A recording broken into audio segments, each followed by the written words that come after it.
Interrupting a Tortoise upside down. Sometimes I allow them to have a moment, but I feel like this is Ethel, and she may be a bit graven, or egg bound or something. Who is this? Sure as heck, it is Ethel. I feel like Ethel will be looking for a nesting spot in the next few days, or she's just very hormonal. Excuse the water dish. That is filthy, and that's only a day and a half now, I guess.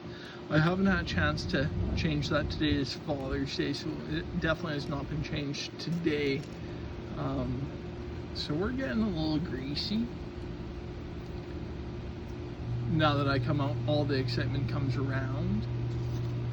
But Ethel here, she's been rather energetic. I've never had eggs from her yet. Her previous owner never described to me that they have had eggs out of her. But she's been with a male, and she's at that size and age. Like, she's nearing that 1,000 grams. And I usually notice that around there they start producing. Dash has produced for me now for a few years, and that is at like the 900 grams for an Eastern Herman Tortoise, which I find to be a little bit, we'll say, early. I wonder if that'll stop the sun from beating on the water. I don't know if that has any effect, but that is just a recipe for just debris to hit. And I mean debris. And it just gets clogged up with poop, and the 7 or 8 of them that are in here. And it just...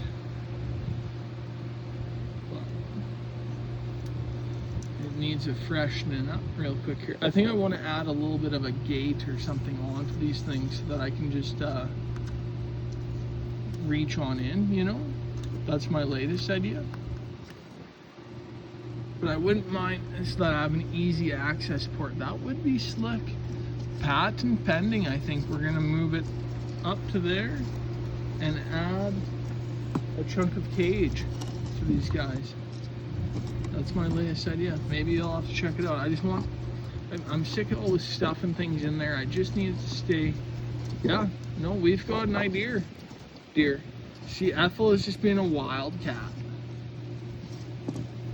And to be fair, my sprinklers always fill that, and I just like, there's just no keeping a water dish clean. But Ethel is being a wildcat. I feel like she may be going to lay some eggs soon, which is good because the baiter, the toaster, the incubator is it's low, so there's not a whole lot in there.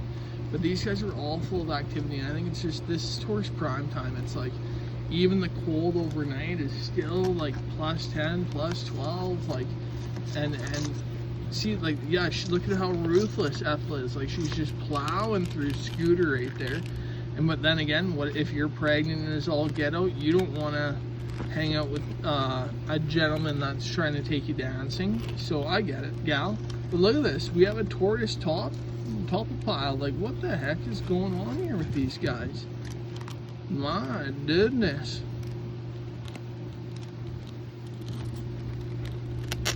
Like, Ethel. What is called? Marilyn stuffed underneath her.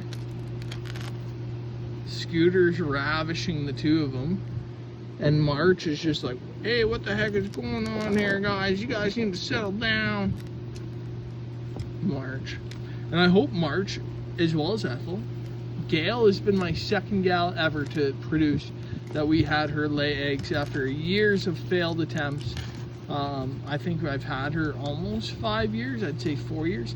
And so to have Ethel producing as well as Gail, or as well as Marilyn and Dash, hopefully we can get March involved. And then we've still got Gail 2.0, little Frida.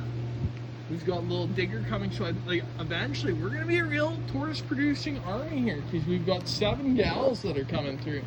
It's took me a few years. Dash, which was my first tortoise, she's been my most productive gal. Then Marilyn, which was my relatively second female. So if we can get the newcomers that have came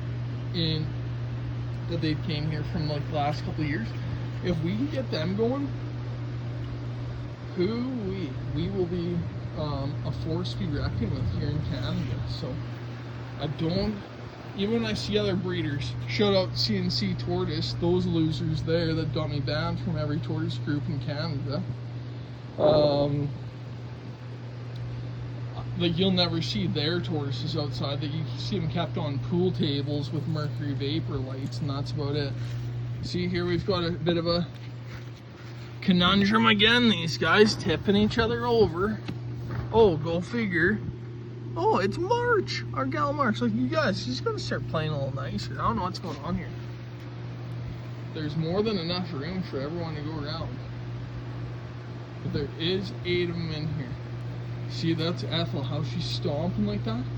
That makes me think that she is, I don't know what the term is for it, but usually around this point, you'll start, next thing you know, you'll see her mounting and squawking as if she's playing a scooter.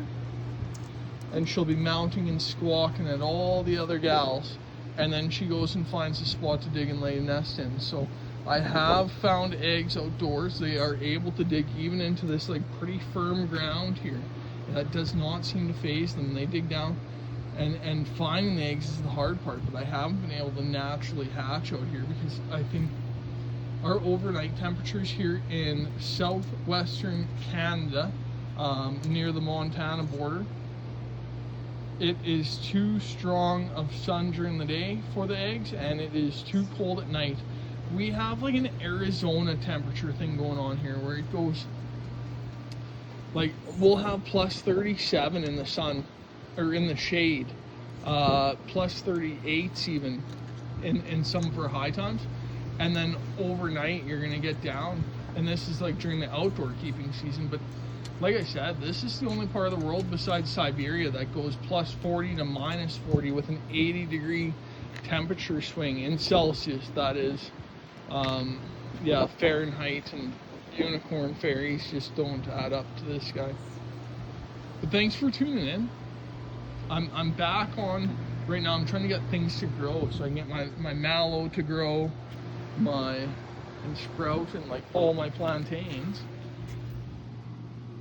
to come in. And so I've been trying to take it easy on the art. And so today I fed some straight up dried forage, just soaked like I always do all winter. And these guys just erased it. Like, look at that little dinner plate. It's all tidied up. So if there's one thing I know is about the food that I'm going to be releasing is that tortoises love it as much as fresh food. So stay tuned. Thanks for tuning in. Natural Tortoise Keepers Canada. This is your pal Brandon Hobson Scotch. Later.